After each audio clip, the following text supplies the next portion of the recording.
plan. Any doubts related with the last class, you can tell me.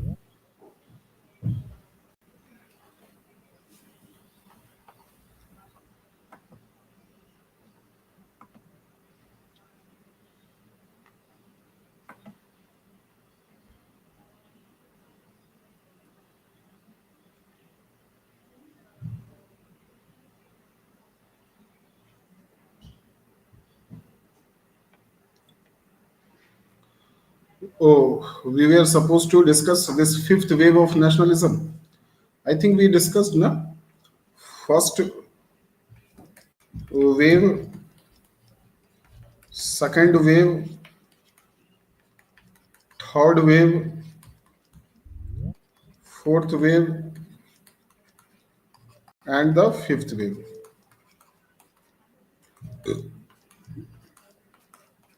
First wave was against feudalism and church.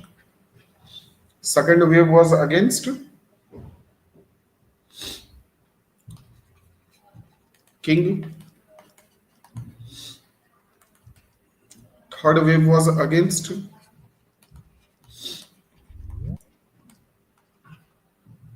colonialism, and it came in Asia and Africa. Fourth wave was against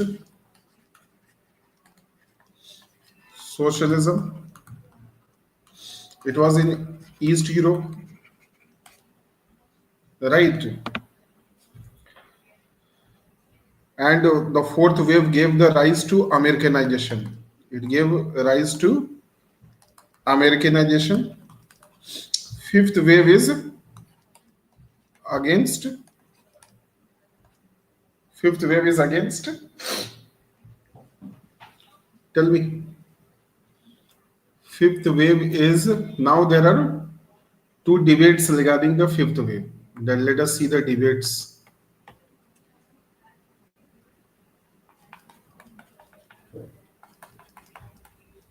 Two schools are there. One is saying it is against Americanization, and second, it is against Islamic fundamentalism. This is known as Arab Spring. Arab Spring. And what the terrorists are doing, they are also saying. So Islamic terrorism, Islamic fundamentalist terrorism. I am not using the word Islamic terrorism. I am using the word Islamic fundamentalism is also a nationalism.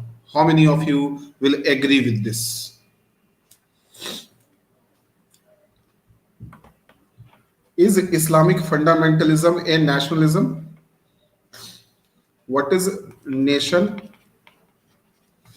Nation is any community which has a feeling of commonness based on history, culture, traditions, and because of this commonness, they have developed a common identity, right? And if they are motivating to form a, what is nationalism? When they are, yes, or doing something to attain a statehood. That means when they have aspirations of statehood.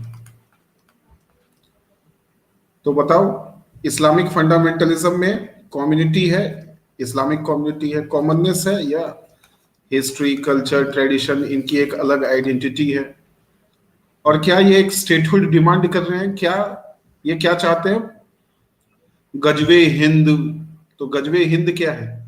It is aspiration of A statehood. तो can we से Islamic fundamentalism is also a kind of nationalism? Can we say it? Islamic fundamentalism is also a kind of nationalism, right? So nationalism can be good also, nationalism can be bad also. Nationalism can be good also, and nationalism can be bad also. More often you are hearing the word ultra nationalism. Ultra nationalism. What is this ultra nationalism?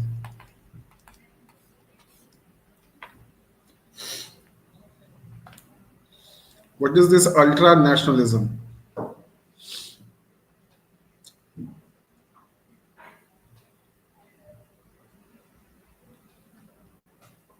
Anybody? Ultra nationalism.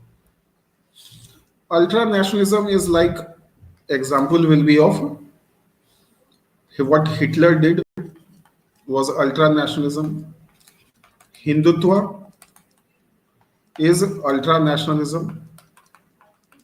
So when you link nationalism directly with the race and the religion, it becomes ultra nationalism. So ultra nationalism में क्या है कि a feeling of you are trying to attain statehood to give protection to your community.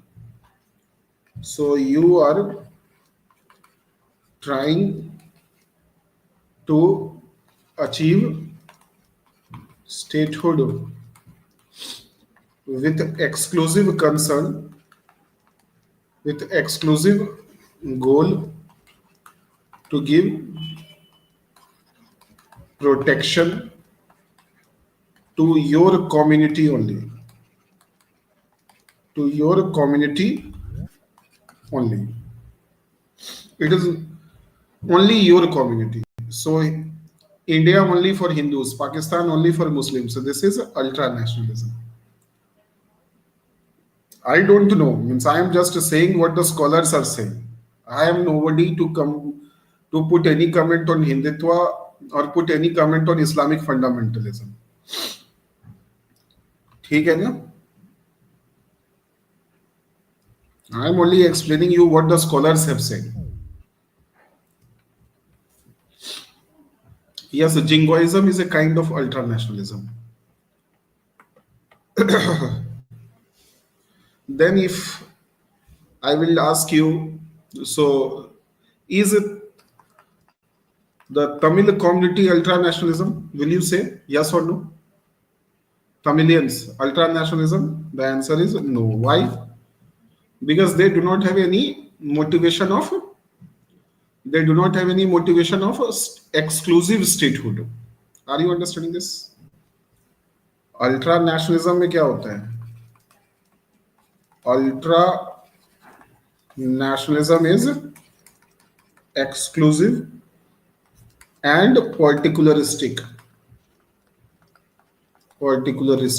It is a particularly only for one community, and there is a great aspiration for great and violent aspirations for statehood. Violent aspirations for statehood. That is known as ultra nationalism. It is too much particularistic in nature, and it is too much exclusive, and it creates more a feeling of separation than a feeling of unity. Feeling of separation than a feeling of unity.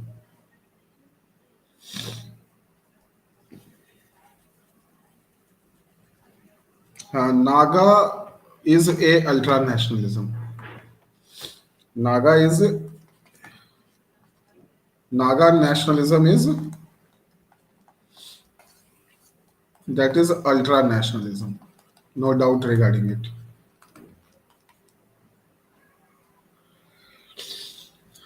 Civic nationalism. What is a civic nationalism?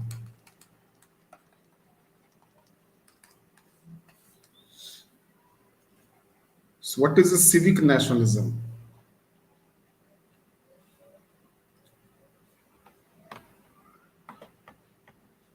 Civic nationalism is actually related with modernity.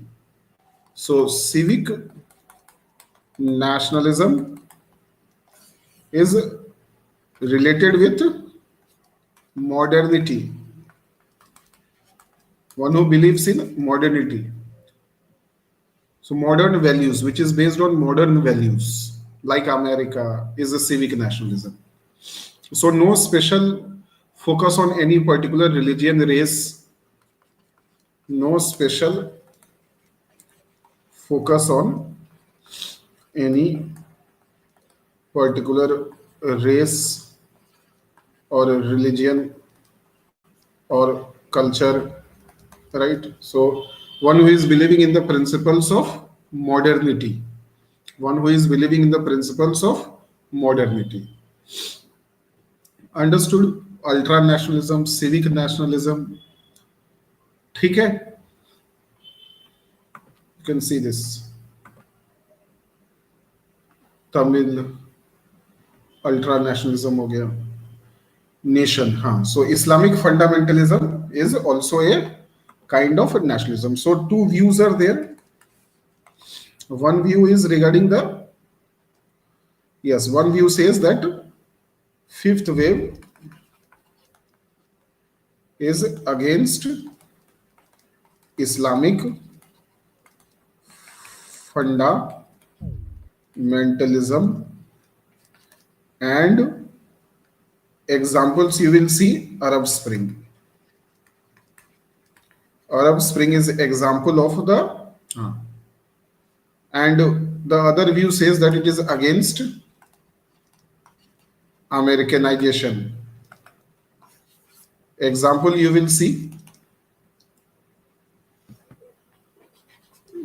where the wars in the terrorism which is taking place, the terrorism in Syria and at Iraq, Afghanistan, ये सब क्या है? हाँ, it is against the Americanization. Wherever the war is mainly fought against America, and Islamic people are fighting the war against America. ठीक है, समझ में आया fifth wave?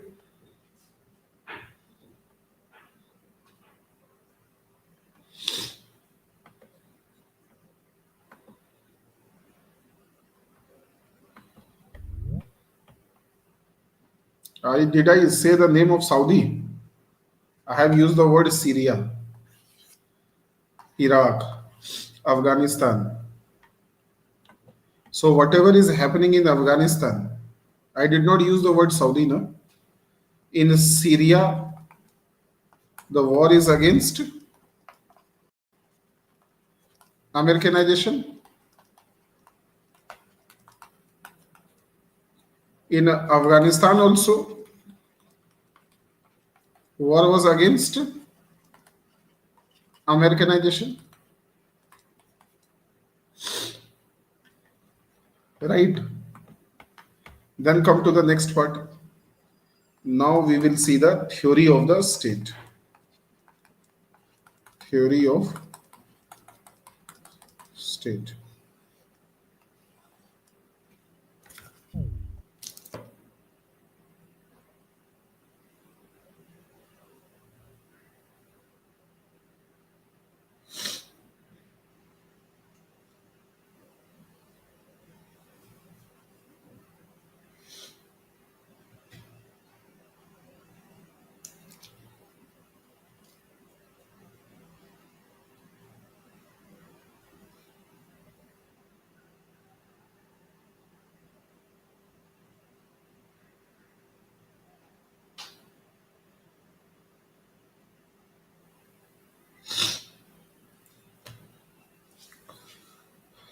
In Iran also there was a war against Americanization, revolution against Americanization. So here we will see the perspective of liberal individualistic perspective. So here we have to see the, first we will see liberal individualistic perspective, view of state. ठीक है, liberal individualistic view of state. Then we are going to see the laissez-faire individualistic view.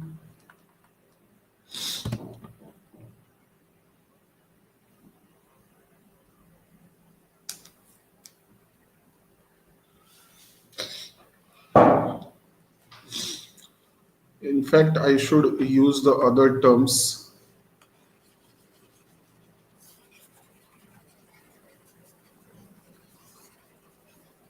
In fact, I should use this term. Like, first we will see the classical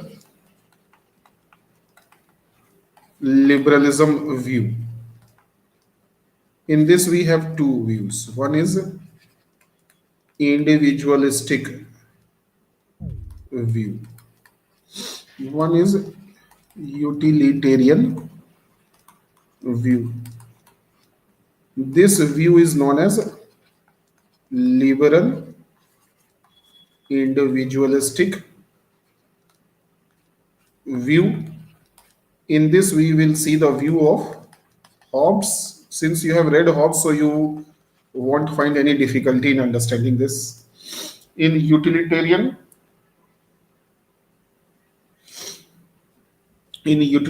view, we have to understand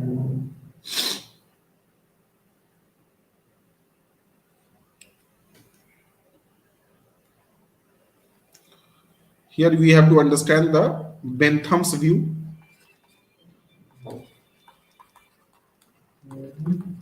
and we have to understand the James Mill view. James Mill view. Here we will also see the Adam Smith view. Right here we will also see the mercantilism view. Mercantilism. ठीक है?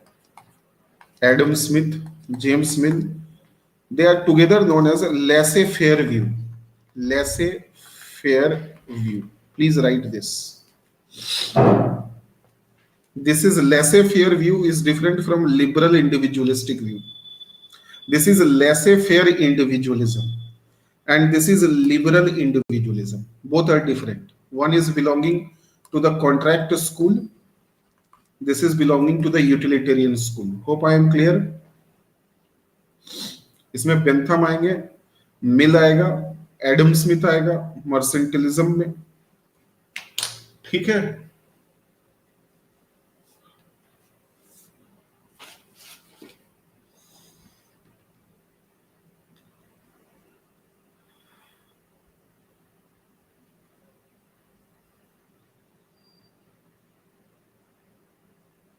लिख लिया? You have written it? Laissez-faire individualism is different. This utilitarian is basically negative utilitarian. Then we will see the next school as between classical, तो classical liberalism में और modern liberalism, इसको जोड़ता कौन है? ये मॉडर्न लिबरलिज्म है. इसमें किसका किसका व्यू देखेंगे? TH Green. फिर किसका व्यू देखेंगे? Harold Laski. ठीक है. ये दो व्यू पॉइंट देखेंगे यहाँ पे, TH Green and Harold Laski. Between classical and liberal we have positive utilitarian. इसमें कौन आता है? जेएस मिल आता है. तो we will see JS Mill here. But classical में एक स्कूल इंडिविजुअलिज्म का है. इसके अंदर में इसे हम कहते हैं लिबरल इंडिविजुअलिस्टिक व्यू. इसके अंदर में हम देखते हैं हॉब्स और लॉक. ठीक है.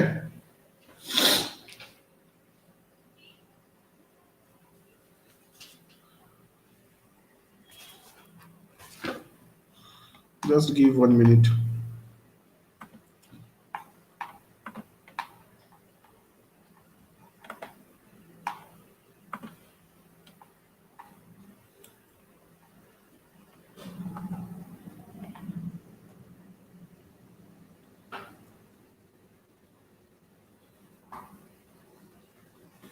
it okay? Just wait.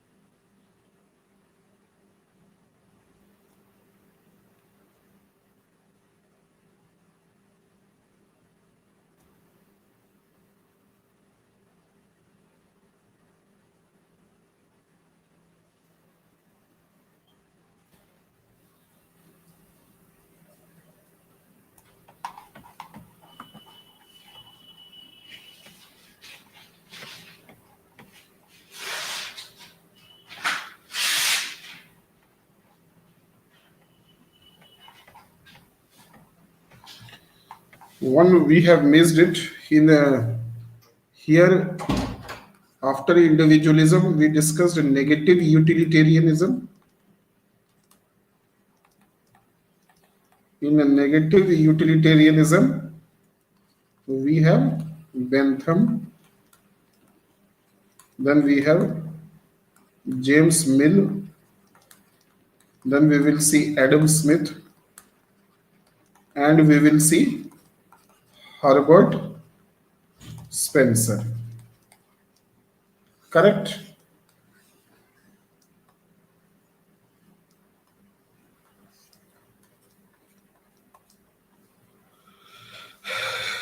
Is it okay?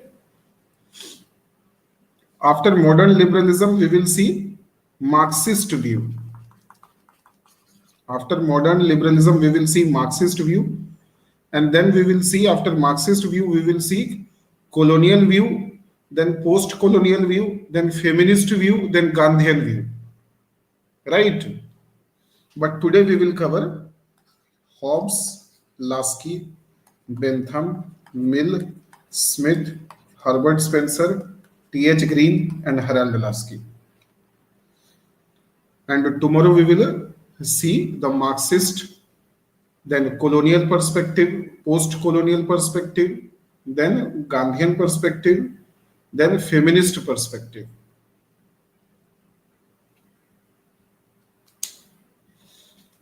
So can we start? First, you have to understand the difference between this individualism and this negative utilitarianism. This is known as liberal individualism, and this is known as this whole negative utilitarianism is known as laissez-faire individualism. What is the difference? Both are individualism. Classical liberalism, in fact, focuses on individualism only. But this individualism is known as a liberal individualistic view. And this is known as negative utilitarianism or laissez-faire individualism.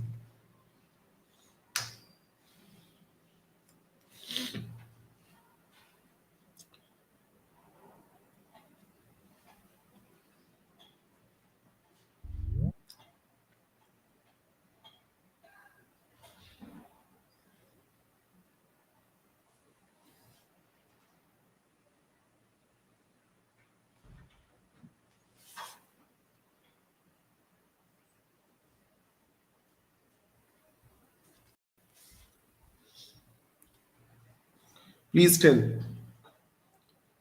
what is the difference between liberal individualism and laissez-faire individualism? Both are parts of classical liberalism.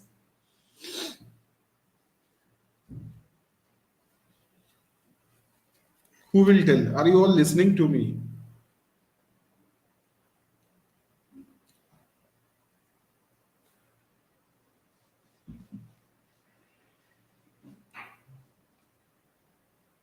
So please tell, think.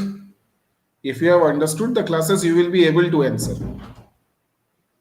Okay, tell me the difference between individualism and negative utilitarianism.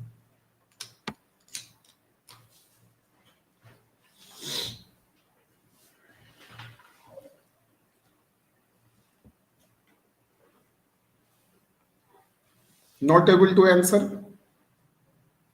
What was negative utilitarianism? Think. And what was individualism? In negative utilitarianism, there is no rationality, or the perception of rationality is different. कुछ भी बोल देते हैं. Let us चलो समझते हैं.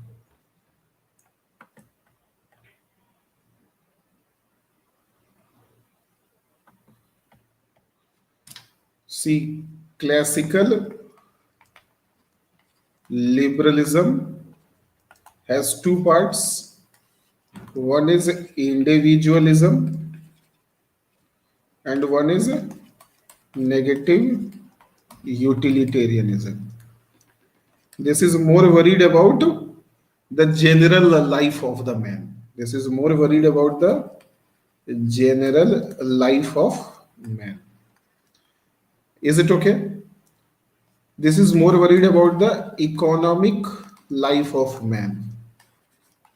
Correct? Negative utilitarianism. That's why this is known as laissez-faire individualism. This says that state should not interfere in the economic activities, and this is saying that state should focus on the liberty and security. One is focusing on the security, one is focusing on the liberty. Both are thinking for individual only. Individualism is also thinking for individual, right? And negative utilitarianism is also thinking for individual.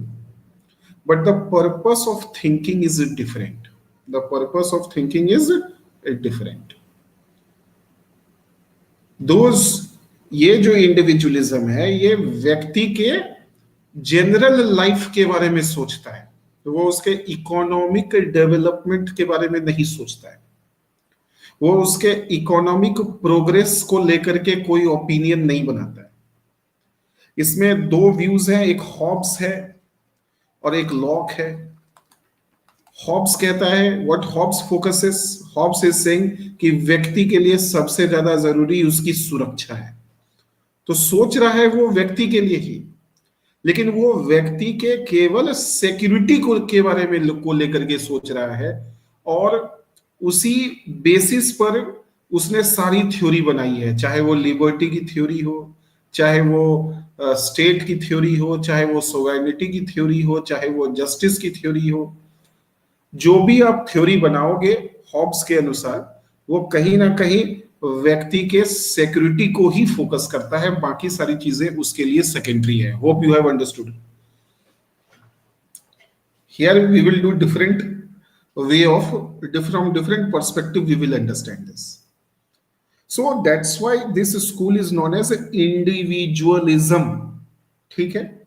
तो Hobbs के लिए individual ही centre है, society centre नहीं है, state centre नहीं है. Society और state सिर्फ इंस्ट्रूमेंट्स ऑफ इंडिविजुअल सिक्योरिटी है. सोच रहा है वो सिर्फ इंडिविजुअल के बारे में, लेकिन केवल और केवल इंडिविजुअल की सिक्योरिटी से ही उसकी सोच है. जबकि इसी स्कूल के अंदर में जॉन लॉक आते हैं, वह भी इंडिविजुअल के बारे में ही सोच रहा है, लेकिन वह इंडिविजुअल के सिक्योरिटी के बारे में कम सोच रहा है और इंडिविजुअल के लिबर्टी के बारे में ज्यादा सोच रहा है. वो इंडिविजुअल के लिबर्टी के बारे में ज्यादा सोच रहा है. कोई दिक्कत है समझने में? So individualism is focusing either on the security or it is focusing on the general liberty. It is not worried about the economic development of any particular individual. But this negative utilitarianism is mainly thinking about the economic development, that how man will do economic development. So this school says that state should not interfere in the economic life of man. But Hobbes and Locke, they are silent on the economic role of the state and the economic perspective of individual.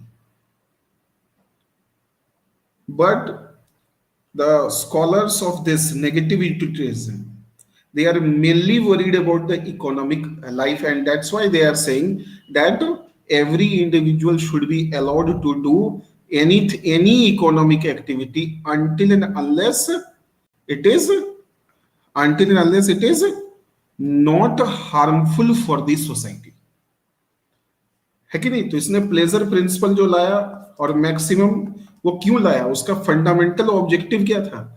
हर एक individual को economic freedom देना। आई बात समझ में? तो negative utilitarianism भी individual के बारे में ही सोच रहा है, लेकिन उसके थिंकिंग का जो सेंट्रल पॉइंट है वो क्या है? वो मैन का इकोनॉमिक डेवलपमेंट चाहता है, इसलिए वो इकोनॉमिक लिबर्टी की बात करता है, इकोनॉमिक फ्रीडम की बात करता है। Laissez faire means leave alone, state should leave alone the. कोई दिक्कत है? Any problem in understanding this classical liberalism view? First is liberal individualistic view. So how you will write it? So please write liberal individualistic view of state. This view focuses on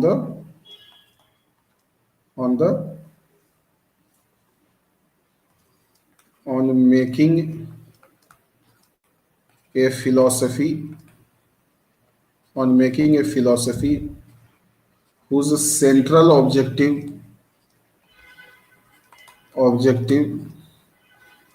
is to achieve happiness of individual,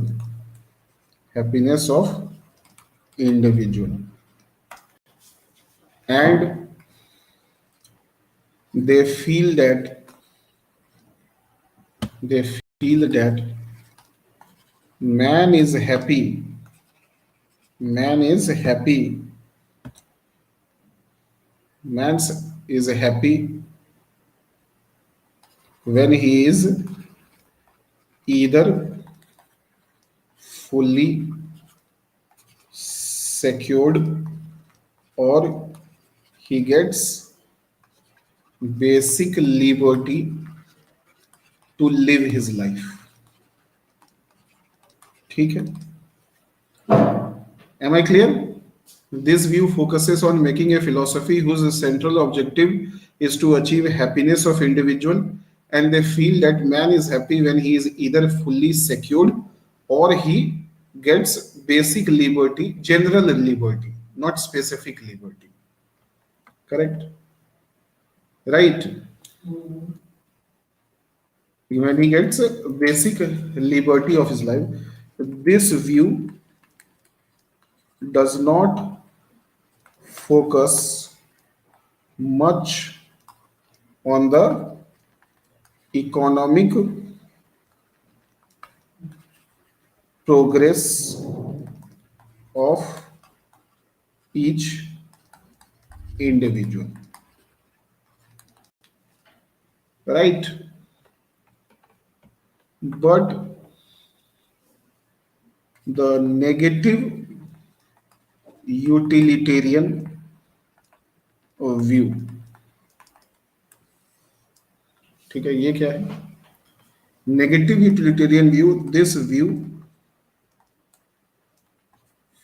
focuses, or this view assumes that no man can be happy without his economic development. ठीक है? And it believes that state should not interfere in economic development. That is known as laissez-faire individualism. So both are focusing on the happiness of individualism only, right? और दोनों के लिए state और society बस एक instrumental है, अपने आप में वर्च्यू नहीं है स्टेट में. तो कॉमननेस भी है, but the main difference is this. Is it clear? Liberal individualistic view. In this view, Hobbes will come and Locke will come. So Hobbes said the main role of the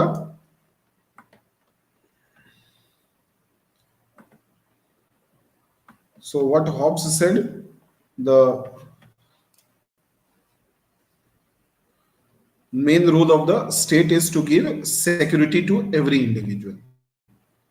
So when it comes to the Hobbes view of state, you can revise from the previous class.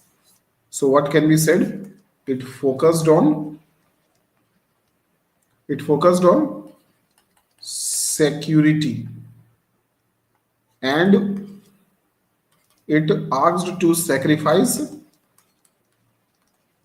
all natural rights,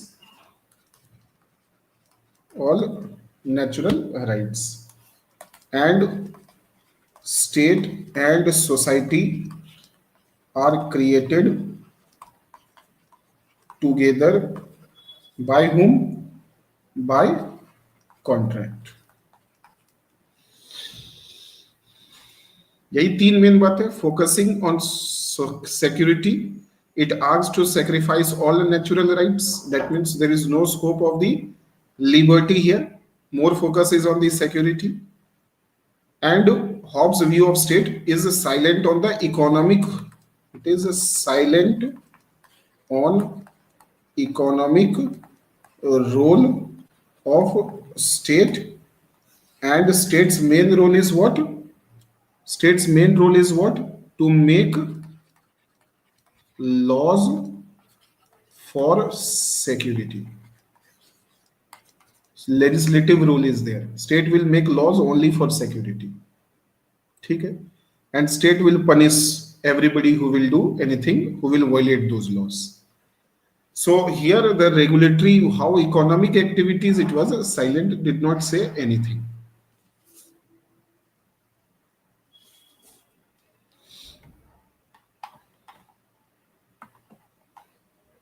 आगे बढ़े. Please tell. Understood Hobbes' understanding? As per Hobbes, state is a production of contract. So they are believing in contract. And state and society are created together. It's not that state was created later or society was created first. It is a one-step process. ठीक है? And since people have given all their rights, surrendered all their rights, so people have no right to do revolution. You can go back and see my lecture on the Hobbes. Will you do it? If you will see my lecture on Hobbes, you will understand the Hobbes view on state.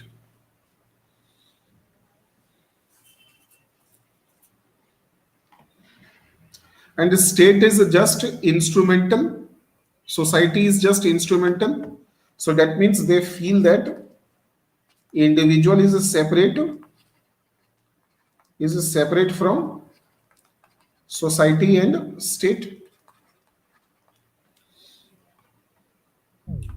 What was the Locke's understanding?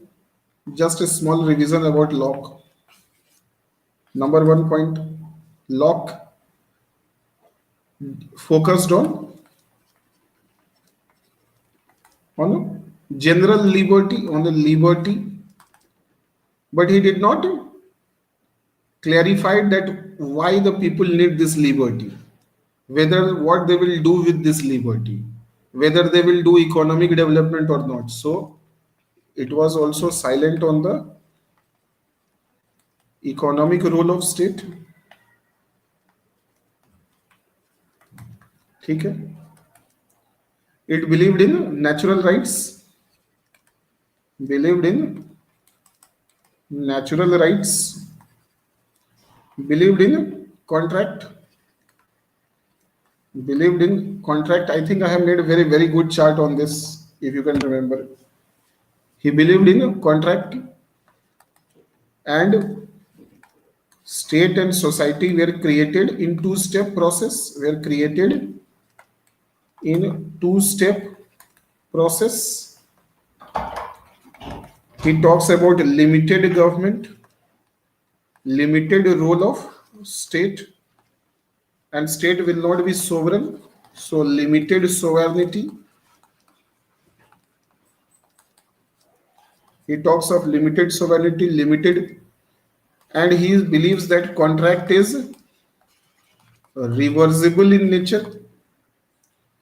When Hobbes says that contract is not reversible, but Locke says that contract is reversible. Contract is reversible, all of you can understand.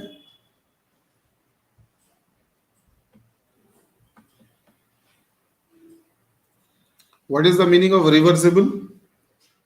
So here in this Locke, do people have the right to revolt, right to do revolution? Yes, a right to do revolution is there.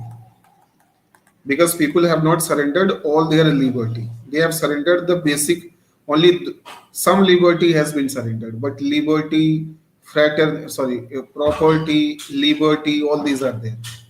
But do they talk about making an equal society? Do they talk about equality? Neither Hobbes talk about equality, nor the Locke is talking about equality.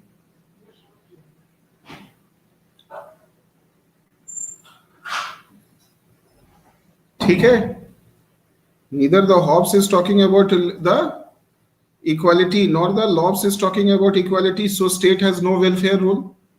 So यहाँ पर भी जो role of the state है, जो role of the state है Locke में, वो क्या है? Role of Locke's state. So here state will make laws for protection of liberty. So he is focusing more on the protection of liberty rather than the but economic role पे silent है, silent on economic role, right? But right to revolt है, right to protest दिया गया है.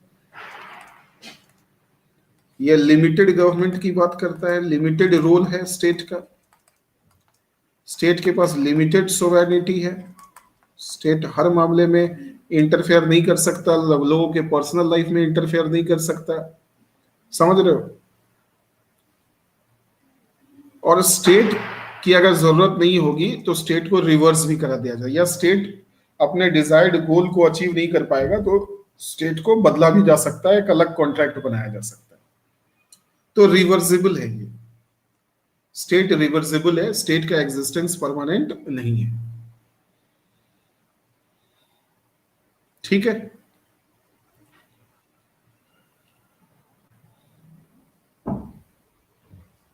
Is it right? अगर Hobbes और Locke को आसान लैंग्वेज में समझना है तो कैसे समझेंगे? If you have to understand very simple language. Hobbes is jungle raj part 1, jungle raj part 1. ये किसके टर्म में बोला है मैंने? जंगल राज. बिहार में तो generally we use the word jungle raj. तो state of nature is basically jungle raj. To remove this jungle raj Hobbes come. So Hobbes is saying that state of nature is different. In state of nature, we all are animals, and there is a jungle raj. So to end this jungle raj, we need a very, very strong government. Correct?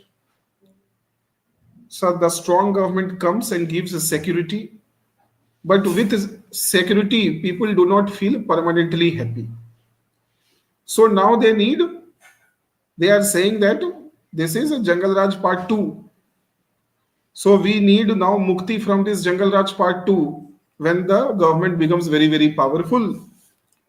So when government will become very very powerful, then people are demanding for certain basic liberties, and this is lock. So lock is Nitish raj. ठीक है, आई बात समझ में? So Locke will talk about, Locke will not do economic development, but Locke will do give basic liberties. Locke will give a basic liberty. That means you can protest against the government, right? Government will not perform, will not interfere in each and every part. तो ये जो है ये lock है. I hope now you have understood this. तो lock का जो government है वो, लॉक का जो स्टेट है वो इकोनॉमिक डेवलपमेंट पे फोकस नहीं करता है, साइलेंट है. तो वो बेसिक लिबर्टीज की वाली बात करता है. अब कौन आएंगे?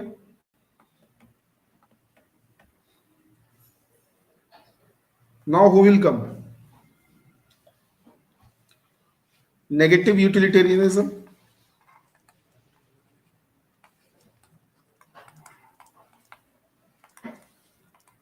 दे आर मोर वरीड अबाउट, क्योंकि पुराने स्कॉलर्स ने सिक्योरिटी और लिबर्टी का प्रॉब्लम सॉल्व कर दिया है. जो जनरल लिबर्टी चाहिए, तो घूमने फिरने की आजादी, कहीं जाने की आजादी, कुछ बोलने की आजादी, कुछ पहनने की आजादी, है कि नहीं? ये सब प्रॉब्लम तो लॉक ने सॉल्व कर दिया. लेकिन रोटी कपड़ा मकान कैसे होगा, हम तरक्की कैसे करेंगे जिंदगी में, है कि नहीं? इसको लेकर के ना हॉब्स के पास कोई सॉल्यूशन था, ना लॉक के पास कोई सॉल्यूशन था. हॉब्स ने तो सिर्फ सिक्योरिटी का सॉल्यूशन दिया, लॉक ने आजादी दे दी, लिबर्टी का सॉल्यूशन दे दिया, सरकार के जो एक्स्ट्रा पावर्स थे उसको उसने काट दिया. लेकिन लोगों का इकोनॉमिक डेवलपमेंट कैसे होगा इसके ऊपर फोकस नहीं किया. तो इसीलिए इनका फोकस, मोर फोकस किस पे था? इनका ज्यादा फोकस किस पे था? Economic development. और इकोनॉमिक डेवलपमेंट कौन करेगा? स्टेट करेगा या इंडिविजुअल करेगा? तो इन्होंने कहा इंडिविजुअल खुद अपना डेवलपमेंट करेगा, स्टेट सिर्फ उसमें इंटरफेयर ना करे. अगर इंडिविजुअल ने कोई ऐसा काम किया है, कोई ऐसी इकोनॉमिक एक्टिविटी की है जो greatest good to the greatest number, जो मैक्सिमम लोगों को जिससे कोई दिक्कत नहीं हो, या मैक्सिमम लोग जो इकोनॉमिक एक्टिविटी करना चाहते हैं वो उनको कर लेना चाहिए, और गवर्नमेंट उसमें इंटरफेयर नहीं करेगी. गवर्नमेंट सिर्फ उसी इकोनॉमिक एक्टिविटीज में इंटरफेयर करेगी जो greatest happiness to greatest number नहीं है. यानी यहां पे स्टेट का एक इकोनॉमिक रोल डेवलप होना स्टार्ट हो गया, कि मेनली स्टेट का इकोनॉमिक रोल यही है कि जो ज्यादातर लोगों को जो पसंद है, अगर सब लोग अब जो शराब पीना चाहते हैं और सब लोगों को पसंद है, तो स्टेट उसमें इंटरफेयर नहीं कर सकता है. लोग शराब बेच करके पैसे वाले बन सकते हैं, कोई दिक्कत नहीं है. उसी तरीके से कोई भी काम करके आप अमीर बन सकते हैं, अगर उस काम से ज्यादातर लोगों को कोई प्रॉब्लम नहीं है तो. कोई दिक्कत है समझने में? ये बेसिकली पिग्स फिलॉसफी थी, बिल्कुल. और ये जो फिलॉसफी बनाई गई थी उसका फंडामेंटल ऑब्जेक्टिव क्या था? मैन के इकोनॉमिक फ्रीडम को वाइडन करना, ताकि इंसान कुछ भी बेच सके, कुछ भी बिक सकता है. क्योंकि इंसान सिर्फ सिक्योरिटी और लिबर्टी लेकर के खुश नहीं है, उसको जिंदगी में बहुत प्लेजर चाहिए, सुख चाहिए, आराम चाहिए, आनंद चाहिए. और ये सुख, आराम, आनंद, हैप्पीनेस ये लग्जरी से आता है. और लग्जरी उसे लाइफ में तब मिलेगी, एक लग्जरियस लाइफ वो तब जिएगा जब उसके पास बहुत सारे पैसे होंगे, बहुत सारी प्रॉपर्टी होगी. और ये इतना सारा पैसा तो सिर्फ और सिर्फ बिजनेस से ही आ सकता है. तो इंसान रिस्क लेने के लिए तैयार है, और जब उसने ये रिस्क लिया है तो स्टेट को उसमें इंटरफेयर नहीं करना चाहिए. इंसान को जो मर्जी वो इकोनॉमिक एक्टिविटी करे, अगर उससे ज्यादातर लोगों को कोई प्रॉब्लम नहीं है तो. ठीक है, आगे बात समझ में?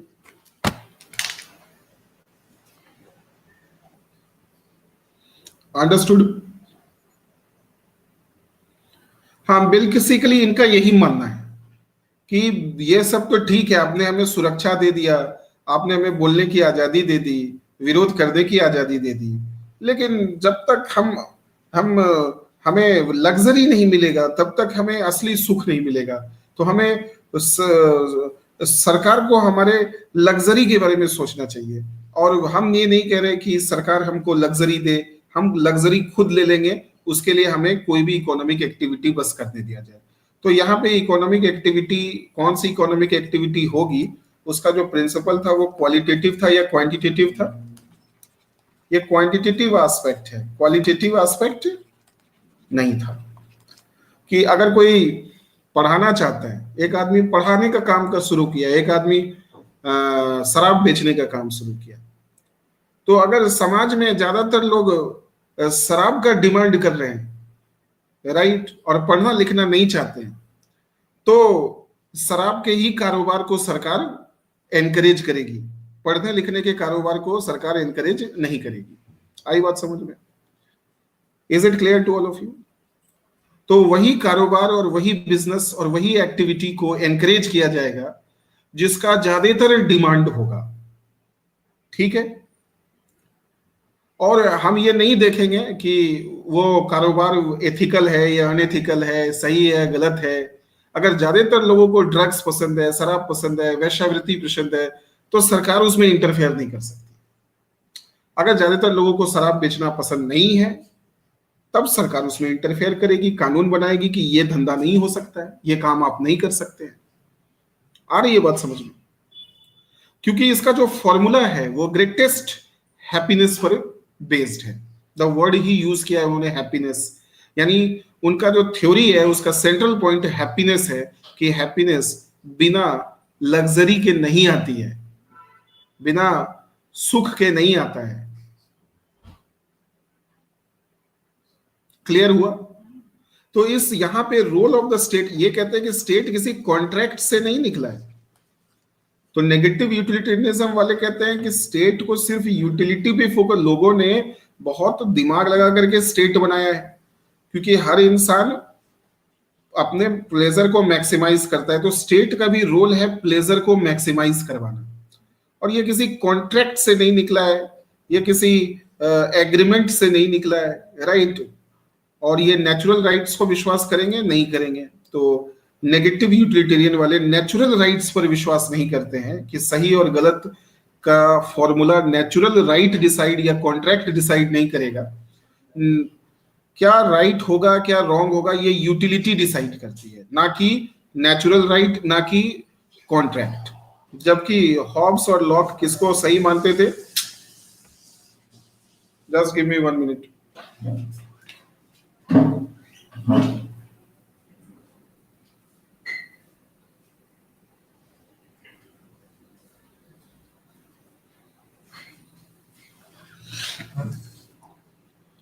तो हॉब्स और लॉक जो है वो कहते थे कि ये इंसान है, इसको जो भी मन करता है करने का वो इसका नेचुरल राइट है। नेचुरल राइट क्या है? जो इसके नेचुरल इमोशंस का एस्पिरेशंस है, नेचुरल इमोशंस से ही नेचुरल राइट, यानी वो जो इसे नेचुरल प्लेजर देता है वही नेचुरल राइट है। लेकिन ये नेचुरल राइट अगर हम एब्सोल्युटली रिकॉग्नाइज कर ले, एब्सोल्यूट रिकॉग्निशन अगर इसका स्टेट कर ले, तो जंगल राज आ जाएगा, सब एक दूसरे को मार काट देंगे। इसलिए इस नेचुरल राइट को लिमिट करने के लिए कॉन्ट्रैक्ट बनाया जाता है, कि ये कॉन्ट्रैक्ट डिसाइड करेगी कि कौन से नेचुरल राइट्स को रिकॉग्नाइज किया जाएगा और कौन से नेचुरल राइट्स को रिकॉग्नाइज नहीं किया जाएगा। यानी सोसाइटी में सही और गलत का फैसला कौन करता है? ये कॉन्ट्रैक्ट करता है, as per Hobbes and Locke. तो कॉन्ट्रैक्ट एक फिल्टर है। कॉन्ट्रैक्ट क्या है? एक फिल्टर है, राइट। अगर मैं ये कहूं कि ये कॉन्ट्रैक्ट है और ये नेचुरल राइट्स है, इसी नेचुरल राइट्स, ये जितने भी नेचुरल राइट्स हैं जो इस कॉन्ट्रैक्ट के फिल्टर को पास करेंगे, स्टेट और सोसाइटी उसी को रिकॉग्नाइज करेंगे, स्टेट और सोसाइटी उसी को रिकॉग्नाइज करेंगे। ये तो किसका हो गया, ये हॉब्स की थिंकिंग है, जिसने स्टेट और सोसाइटी को एक साथ क्रिएट किया। लेकिन लॉ क्या कहते हैं कि नेचुरल राइट्स ये अगर फिल्टर है, तो इस फिल्टर ने पहले किसे बनाया है, सोसाइटी को बनाया कॉन्ट्रैक्ट से। अगर सोसाइटी प्रॉब्लम सॉल्व कर देती है तो ठीक है, अगर प्रॉब्लम नहीं सॉल्व कर पाएगी तब स्टेट बनता है। तो स्टेट एक बहुत, तो स्टेट बनाने के लिए उत्सुकता नहीं है, पहले ये जिम्मेवारी सोसाइटी को ही देते हैं कि सोसाइटी प्रॉब्लम सॉल्व कर दे। जब भी नेचुरल राइट्स, तो कौन सा नेचुरल राइट होगा नहीं होगा, तो यहाँ पे नेचुरल राइट्स का रिकग्निशन स्टेट कॉन्ट्रैक्ट करता है, ठीक है। लेकिन जो यूटिलिटेरियन वाले हैं वो इस तरह के फॉर्मूला से राइट और रॉन्ग डिसाइड नहीं करते हैं, कि कॉन्ट्रैक्ट डिसाइड नहीं करेगा, डिसाइड क्या करेगा, यूटिलिटी। तो हमारा जो भी नेचुरल राइट को तो वो मानते ही नहीं, वो मानते हैं प्लेजर और पेन को, कि हमें बहुत सारी एक्टिविटीज है, किसी में प्लेजर मिलता है, किसी में पेन मिलता है, ये राइट है ये रॉन्ग है, ये कौन डिसाइड करेगा, ये यूटिलिटी डिसाइड करेगा, ना कि कॉन्ट्रैक्ट, ठीक है। कॉन्ट्रैक्ट से डिसाइड नहीं होता है, ये यूटिलिटी से डिसाइड होता है। तो यहां स्टेट किसी कॉन्ट्रैक्ट से क्रिएट नहीं हुआ है, स्टेट किसी भी कॉन्ट्रैक्ट से क्रिएट नहीं हुआ है, स्टेट किसी नेचुरल राइट को नहीं मानता है, स्टेट यूटिलिटी को मानता है, इस बात को समझो। तो आपके जो राइट्स हैं वो फॉर्मूला पर बेस्ड है, यूटिलिटी के फॉर्मूला पर बेस्ड है, ठीक है। इसी नेगेटिव में दो व्यूज, एक एडम स्मिथ का व्यू इंपॉर्टेंट है और दूसरा जो है वो किसका इंपॉर्टेंट है, दूसरा व्यू किसका इंपॉर्टेंट है, एडम स्मिथ के बाद किसका इंपॉर्टेंट है, हर्बर्ट स्पेंसर का। एडम स्मिथ ने भी यही कहा कि गवर्नमेंट को इंटरफेयर नहीं करना चाहिए इकोनॉमिक लाइफ में, और हर्बर्ट स्पेंसर ने भी कहा कि गवर्नमेंट को इकोनॉमिक लाइफ में इंटरफेयर नहीं करना चाहिए और कोई वेलफेयर भी नहीं करना चाहिए। तो गवर्नमेंट को कोई वेलफेयर नहीं करना चाहिए, हर्बर्ट स्पेंसर का व्यू है, क्योंकि ये किस पे मानते हैं, ये सर्वाइवल ऑफ द फिटेस्ट को मानते हैं, ये इक्वल सोसाइटी नहीं बनाना चाहते हैं, ये एक्विलिब्रियम चाहते हैं, राइट। तो हर्बर्ट स्पेंसर ने कहा कि हर व्यक्ति अपने लिए जिम्मेवार है और हर व्यक्ति को छोड़ दिया जाए कि जिसे जो इकोनॉमिक डेवलपमेंट करनी है वो कर ले। अगर स्टेट किसी को हेल्प करेगा या मदद करेगा तो वह व्यक्ति कमजोर हो जाएगा और वह व्यक्ति स्टेट के ऊपर डिपेंडेंट हो जाएगा, फिर सोसाइटी में एक्विलिब्रियम नहीं आएगा। सोसाइटी में कोई इक्वलिटी नहीं चाहिए, सोसाइटी को एक्विलिब्रियम चाहिए, और एक्विलिब्रियम तब आती है जब सोसाइटी में इक्वल कंपटीशन हो सर्वाइवल ऑफ द फिटेस्ट के लिए। अगर सर्वाइवल ऑफ द फिटेस्ट होगा तो जो सोसाइटी में जीने लायक होगा वो सरवाइव करेगा, जो जीने लायक नहीं होगा वो मर जाएगा और उसको मर जाना ही चाहिए। तो जिसके अंदर में दम है सिर्फ उसी को जीने का अधिकार है, जो इकोनॉमिक डेवलपमेंट अपना कर सकता है केवल उसी के पास जीने का अधिकार है। और हम एक ऐसा यूटोपिया ये चाहते हैं क्रिएट करना जिसमें कि हर लोग फिट हो, हर लोगों के पास कैपेसिटी हो अपनी जिंदगी को जीने के लिए। तो फिर किसी स्टेट की हमें जरूरत नहीं पड़ेगी, किसी सरकार की जरूरत हमें नहीं पड़ेगी, और तब हम एक परफेक्ट एक्विलिब्रियम पॉइंट पर पहुंच जाएंगे। तो हर्बर्ट स्पेंसर का व्यू समझ में आया कि सरकार को किसी को भी मदद नहीं करना चाहिए, चाहे वो गरीब हो, महिला हो, क्योंकि अगर सरकार मदद कर देगी तो लोग कमजोर हो जाएंगे, और अगर लोग कमजोर हो जाएंगे तो वो समाज में जीने लायक नहीं है। फिर सोसाइटी एक्विलिब्रियम यानी इक्वालिटी का कोई कॉन्सेप्ट नहीं है, इक्वालिटी एक नोशनल बात है, एक हाइपोथेसिस है, रियलिटी एक्विलिब्रियम है। ये पॉसिबल ही नहीं है कि हम सब इक्वल हो जाएं, क्योंकि हम सब के पास जो पोटेंशियल है, राइट, वो डिफरेंट डिफरेंट पोटेंशियल है। तो इक्वालिटी कैसे आएगी? तो दैट्स वाई ये नेगेटिव यूटिलिटेरियन वाले समाज में समता आ जाए, समाज में समानता आ जाए, समाज में सब लोग एक हो जाएं, इस व्यू को मानते ही नहीं। Any doubts please ask. और ये दोनों किससे इंस्पायर्ड थे? बेंथम से इंस्पायर्ड थे, क्योंकि बेंथम बहुत ही एथिकल अनएथिकल के बीच में कोई डिफरेंस ही नहीं करता था, और जेम्स मिल भी ने कोई डिफरेंस नहीं किया। तो इन्होंने स्टेट के इकोनॉमिक रोल को मिनिमम क्या, जीरो कर दिया, लेस देन जीरो कर दिया, कि स्टेट का कोई इकोनॉमिक रोल नहीं होना चाहिए, कोई इकोनॉमिक वेलफेयर भी स्टेट को नहीं करना चाहिए। Raunak Mahajan, is there any difference between Adam Smith and Herbert Spencer और is latter did only addition? अब एडम स्मिथ का जो व्यू है वो भी, दोनों एक ही रास्ते में पहुंचते हैं लेकिन अलग अलग तरीके से। एडम स्मिथ का भी यही मानना है कि वो एक परमानेंट हैप्पीनेस चाहता है, इंडिविजुअल का परमानेंट हैप्पीनेस चाहता है। और ये परमानेंट हैप्पीनेस कैसे आती है? तो इकोनॉमिक फ्रीडम से आती है, जब गवर्नमेंट का नॉन इंटरवेंशन। लेकिन एडम स्मिथ ने ये सारी बातें नहीं की कि सरकार को वेलफेयर नहीं करना चाहिए, इस तरह से स्ट्रांगली ऐसा कुछ सर्वाइवल ऑफ द फिटेस्ट की बात नहीं की थी।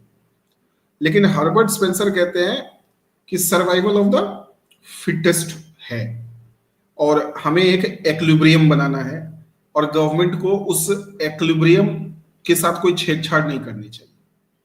अगर गवर्नमेंट इंटरफेयर करेगी तो एक्विलिब्रियम तक नहीं पहुंच पाएंगे, एक्विलिब्रियम नहीं पहुंचेंगे तो परमानेंट हैप्पीनेस नहीं मिलेगा।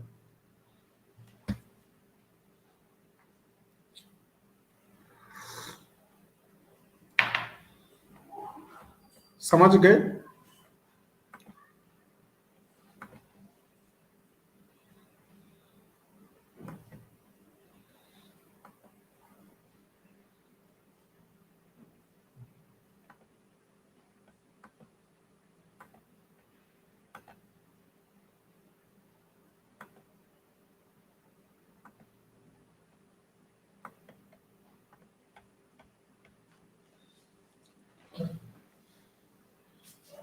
अब हम आते हैं किस पर? अब हम आते हैं क्लासिकल और मॉडर्न के बीच में जो लिंक है। क्लासिकल और मॉडर्न के बीच में जो लिंक है वो कौन है? पॉजिटिव यूटिलिटेरियन, जिसे हम क्या कहते हैं? J S mill.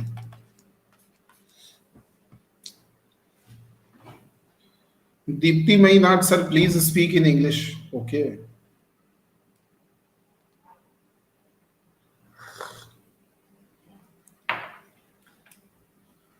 so we have to understand the difference between the classical and the modern. But between classical and modern, there is a positive utilitarianism, J.S. Mill. So as per the J.S. Mill, did they believe in contract? The answer is no. Did they believe in natural rights? The answer is no. They did not believe in the natural rights. Correct? So they believed in it. They also believed in utility. But their utility was qualitative or quantitative? Their utility was qualitative. Qualitative means you will do only those economic activities. You will do only those economic activities which is not unethical. So the role of the state will increase or decrease. Role of the state will increase or decrease.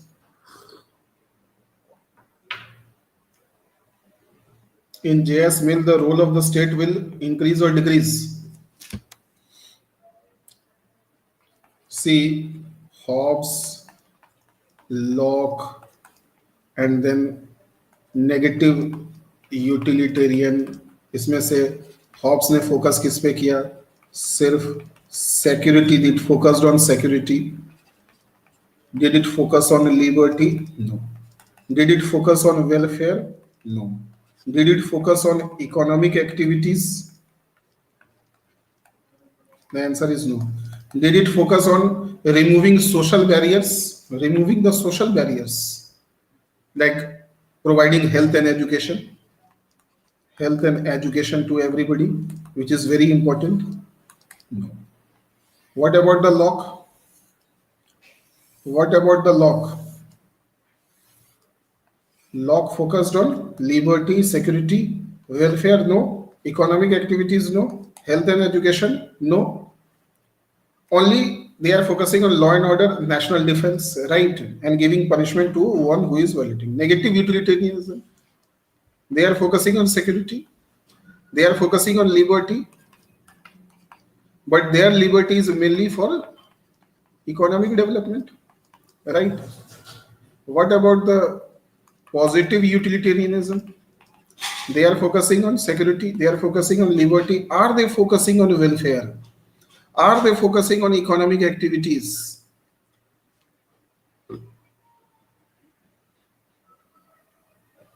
The answer is they will focus on economic. Economic role is increasing. Health and education, health तो नहीं लेकिन education पे focus किया था इसने. Education is important because he focused on a different sense of liberty, removing the social barriers, and social barriers cannot be removed. So positive utilitarians are saying, okay, you do not make a equal society, but at least you will give equal opportunity to everybody. Okay, you allow everybody to do economic activity, but only unethical activities cannot be done. And to understand what is ethical and unethical, you should provide education. And welfare role was not there, but there was indirectly, they were doing partial welfare. Partial welfare तो था ही इसका. और economic activities में भी partial role develop होने लगा, क्योंकि unethical economic activities to control unequal economic activities, they said that state will regulate the unethical economic activities. Is it right? But Locke was silent on the economic role. Negative utilitarians were also not silent, but they did not give any economic role to the state, because as long as it was satisfying the greatest number, very little role of the in economic matters as per negative utilitarianism. But positive utilitarianism paved the way for positive liberalism. Is it right? Is it right or not?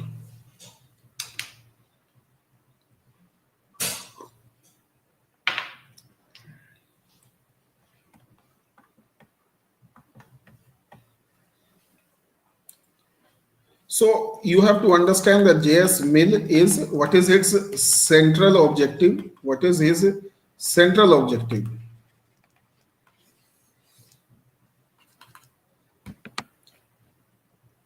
What is his central objective? J.S. Mill, like negative वाले सोचते थे कि ये जो, हाँ, his central objective was that man should at least understand what is ethical and what is unethical. At least man should have the knowledge of morality. Knowledge of morality. Man should do moral or not do moral, ये J.S. Mill का concern नहीं था कि in people should be moral, नहीं, people should know what is morality, right? And state should at least help the people in knowing what is morality.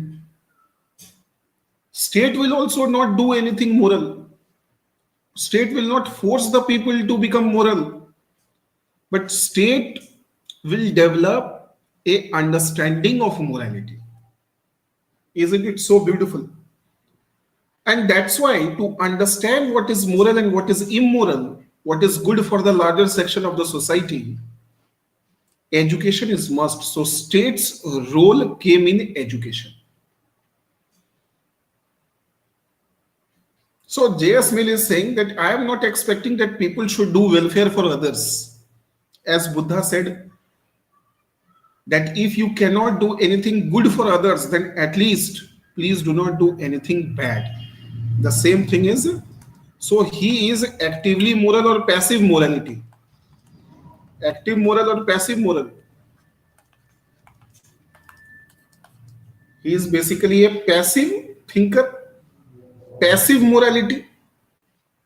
So J.S. Mill is now talking of morality, but he is not saying that state should do moral activities, state should do a welfare activity, but at least state should help the people in knowing what is moral and immoral. And if something is immoral, which the state is knowing, then state should have the courage and the guts to stop it and take actions against the immoral activities taking place in the state.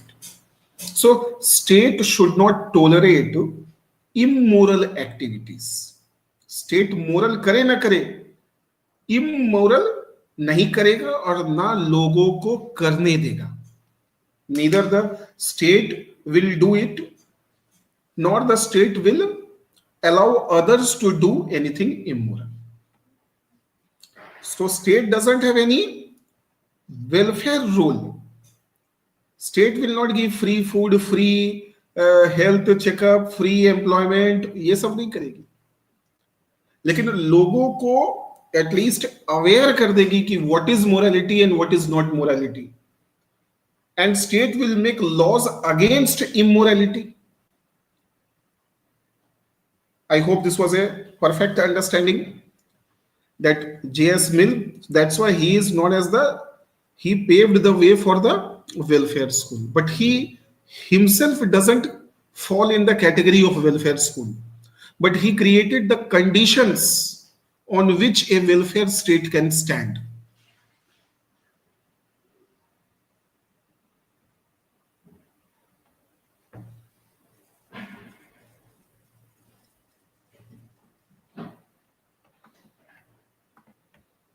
Am I clear or not?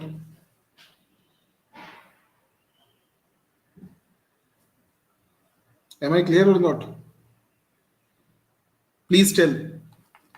You understood J.S. Mill, who is a scholar of positive utilitarians. So that means you cannot put J.S. Mill in the category of individualism, right?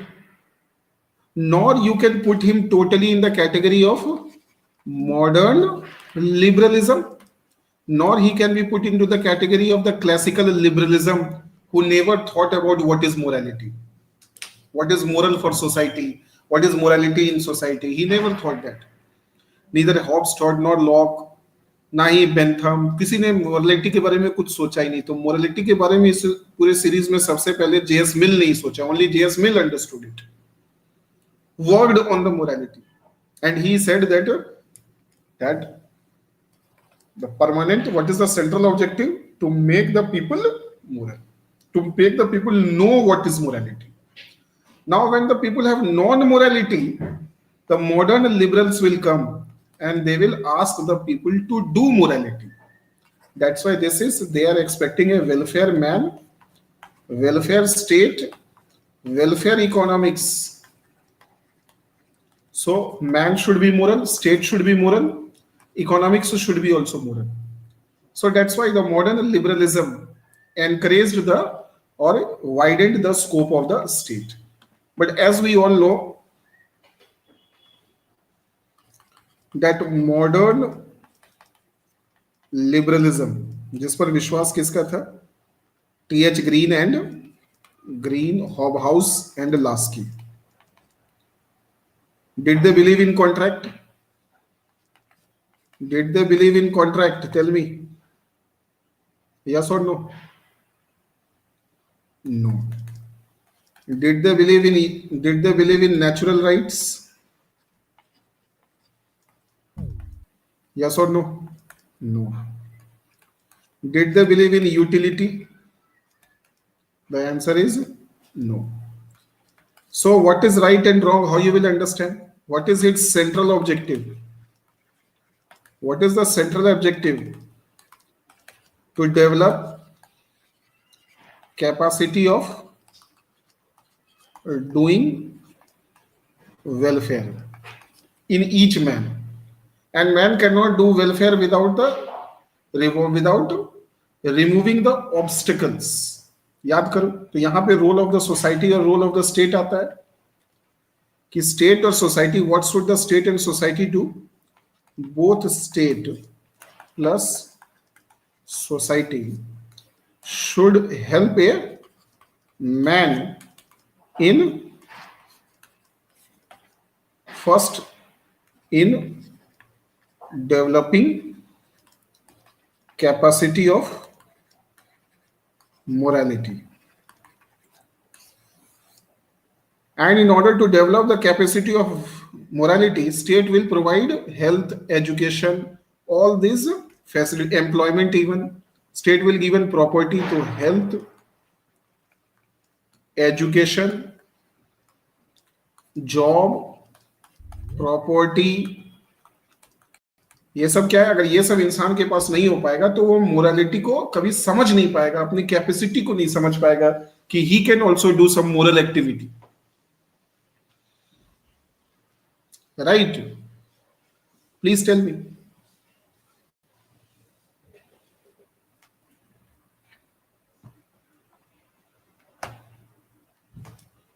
So he is telling, so the इसके पास क्या rights होंगे? तो इसका जो right है वो state recognise करता है क्या? Does the state recognise? Who recognises the from where the rights are coming? और यही जो स्टेट है, जब वो कैपेसिटी डेवलप कर लेता है तो उसके पास लिबर्टी आती है, और उस लिबर्टी से वो क्या करेगा? सेल्फ डेवलपमेंट या self perfection. He will go for self perfection. और ये सेल्फ परफेक्शन कब आएगा? By doing the welfare of society.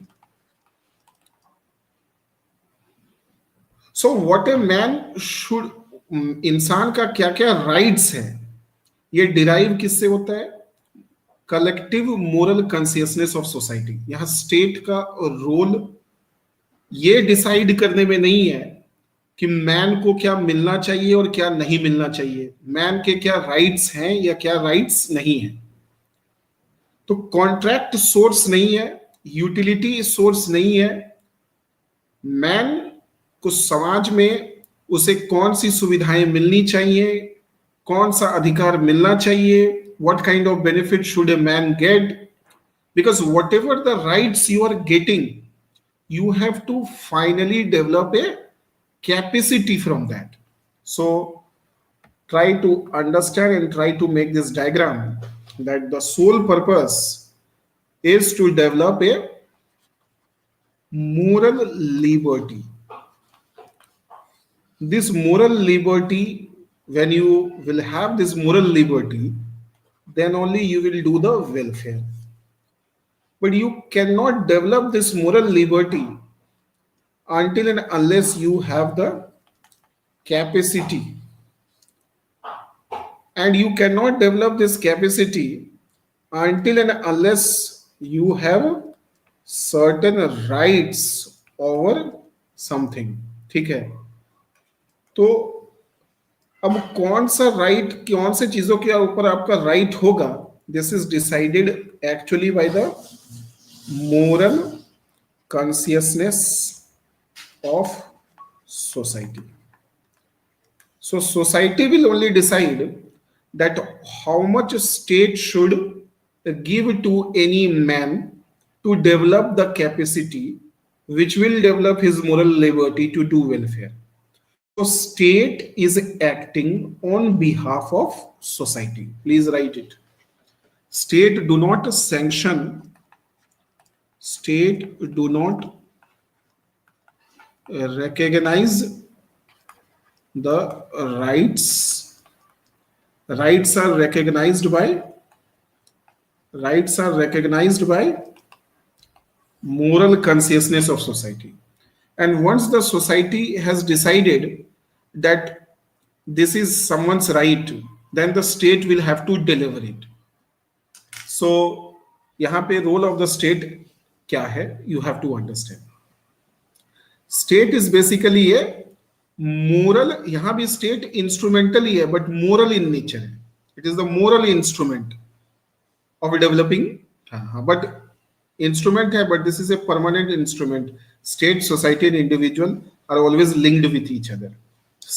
So individual cannot become moral without the help of the society, and society cannot make a person moral or develop the capacity of morality without the help of the state. So all of them need each other. समझ में आया? Individual needs a society. Society is expecting that individual should do welfare for society, but society understands that individual cannot do this welfare without capacity. So society wants to develop the capacity of individual, and therefore society needs the state who can develop the moral capacity. And society recognizes certain rights of the individual, and these rights are delivered to the individual through state. So state is just delivering the rights recognized by society. Please write it. State is the, please write that as per the modern, as per the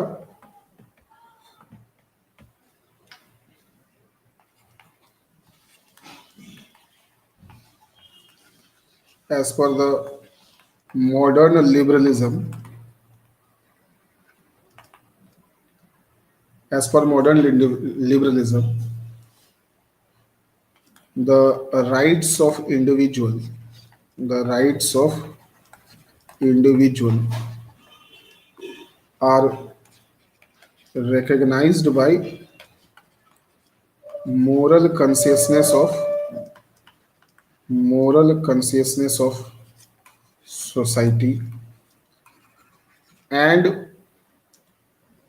moral consciousness of society, and delivered by state, and delivered by state. The purpose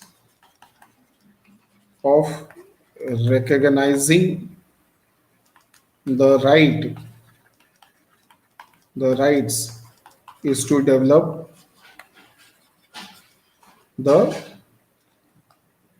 capacity of man so that he can do welfare of society.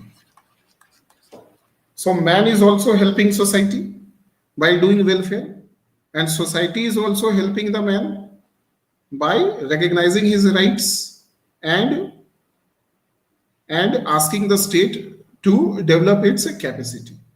So man is becoming here perfect with the help of society and state. With the help of the society and state.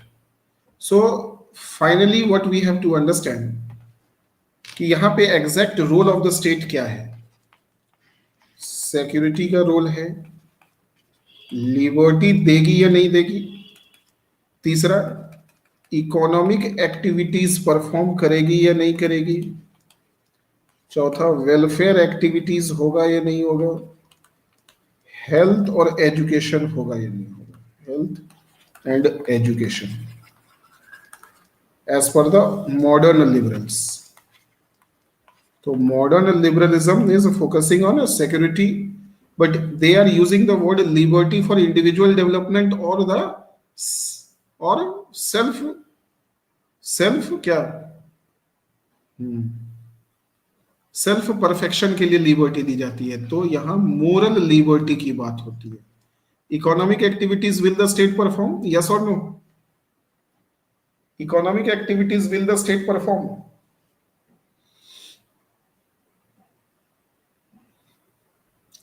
Economic activities will the state perform or not? Economic activities are performed to develop the moral capacity of the individuals. So answer is yes, but for to develop moral capacity of individuals. Welfare activities, yes, लेकिन limited welfare और permanent welfare. Limited welfare, welfare to develop moral capacity, health भी. So state is helping you so that you can help others. So state will not believe in permanent welfare, or state will not believe in absolute welfare. State will believe in limited welfare, and the purpose of welfare is to develop your capacity so that you can develop others. So I am teaching you so that you can do welfare of others. I think I gave this example once. Like, I am not teaching you so that you become IAS officer and start concentrating power, start concentrating resources, and start just thinking for yourself. I am not making you IAS officer because I want something in return. No, never. I am doing something for you so that you can do something else for others. ठीक है? So the role of the state is maximum, where in the welfare state the role of the state has increased. So whatever the state is doing, the state is doing to develop the moral capacity. But remember, state doesn't decide what benefits it will give to you. It is decided by the what benefits will be given to you, what benefits will be given to you to increase your capacity, what rights will be given to you. This is finally decided by whom? Society. Moral consciousness, not society, moral consciousness of society. The collective moral consciousness of society. Acha, suppose the state has made you IIT engineer, right? So why the state is making you an IIT engineer, or state is making you doctor? Why the state is making you doctor? So that you become a rich doctor, isn't it? Tell me. Or a rich engineer by going to USA and do and serve the British population, American population. State is taking so much pain to give you IIT degree. State is taking so much pain to give you a doctorate degree. Why? Why? So that you can give back to society something. So this society only asks the state to make you IIT engineer, so that after becoming engineer you can do something back for the society. But does the state force here IITians to do welfare for the people after getting a subsidized education at IIT? You become a IITian. And now will the state force you that you should do good for the others? You should do welfare for others? Can the state force you? If the state is forcing you, then you will become Rousseau. So in Rousseau, the state can compel people to do moral activities. But यहाँ पे क्या है? In the T.H. Green and Harold Lasky both said state cannot compel. Even after increasing your capacity, the state will not compel you. If the state is compelling you, that means the state has failed to develop that moral consciousness. State has failed to develop that moral consciousness. If you remember Rousseau, then what Rousseau said? Rousseau talked about that why is every man should come together and form a contract to make a state, right? And this state is ethical, where everybody will get participation in the law making. And once the law is made, then law is made for doing welfare, then it will be binding on all of us to do the welfare. So the difference between the Rousseau and the difference between the classical liberals क्या है? Sorry, modern liberals. Modern liberals are saying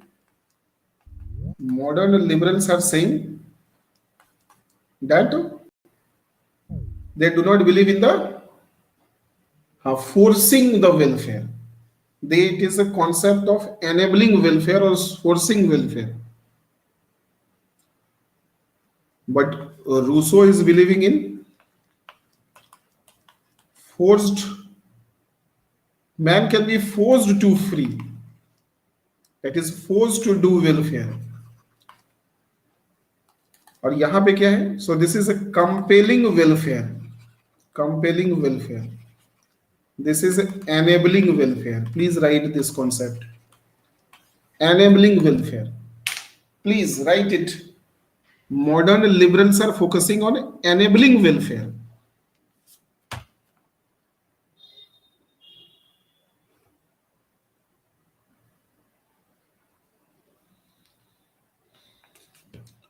Rousseau is focusing on compelling welfare. Is it right?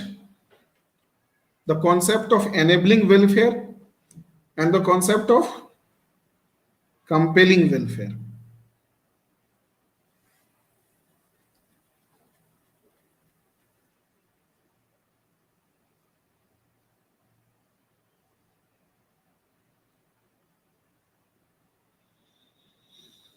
ठीक है, और याद रखना modern liberals क्या कहते हैं? Man always has a choice.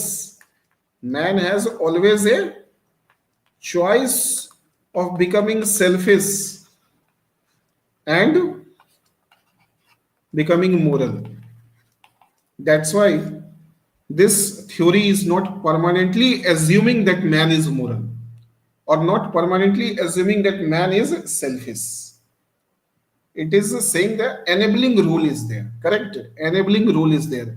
Man is always enabled to become selfish or moral. The state will try to make man moral. Now, after developing his capacity of doing moral things, he cannot force the people.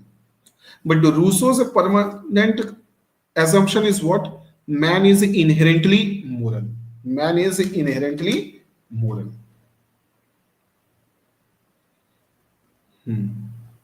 Man is inherently moral. That was the thinking of Rousseau.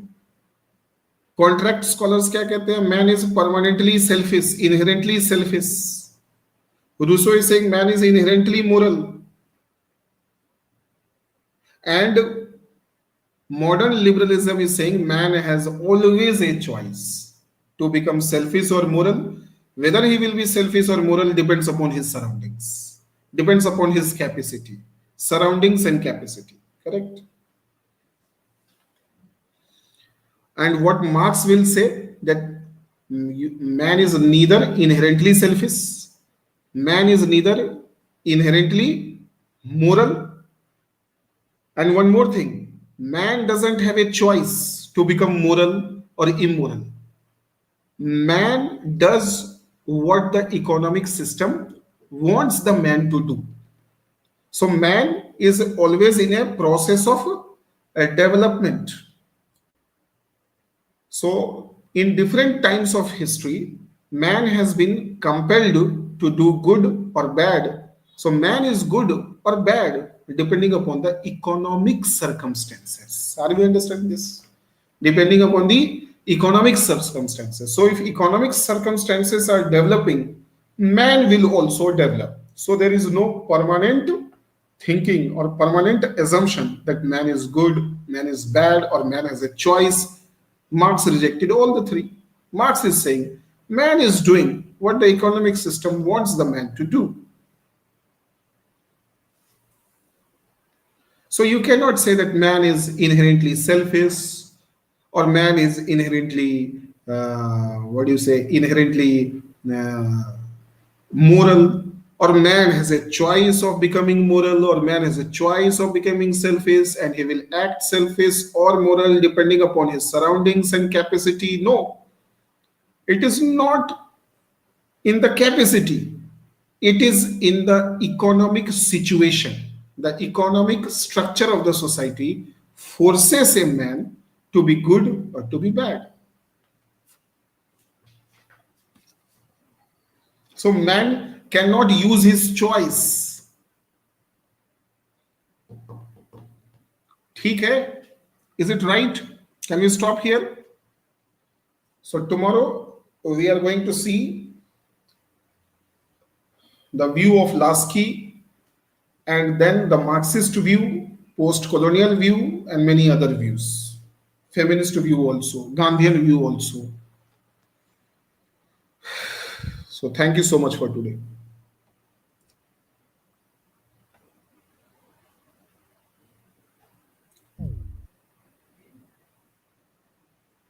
That is a very nice question. If man is moral, then why should he be compelled to do welfare? This is because if man is moral, but few men can go against this contract. Few men can go against the contract if he gets surrounded by bad people. So if everybody is ethical, so because of the surroundings, because of the society, men cannot be good always. So there can be so many reasons for the man to be bad. That's why he says, na, faulty contract. If man is the product of the faulty contract and he is still believing in that contract, Rousseau ने क्या कहा था कि man ethical है, होता है inherently, लेकिन उसके साथ एक गलत एग्रीमेंट हो गया, faulty contract has created faulty man. Now how you will correct this faulty man? By changing the contract. So some ethical people will come and they will make a new contract, but suppose this faulty man is not believing in that new contract, then he will be forced to believe in this man, because today we have to make a new contract as per the Rousseau. It was the presumption of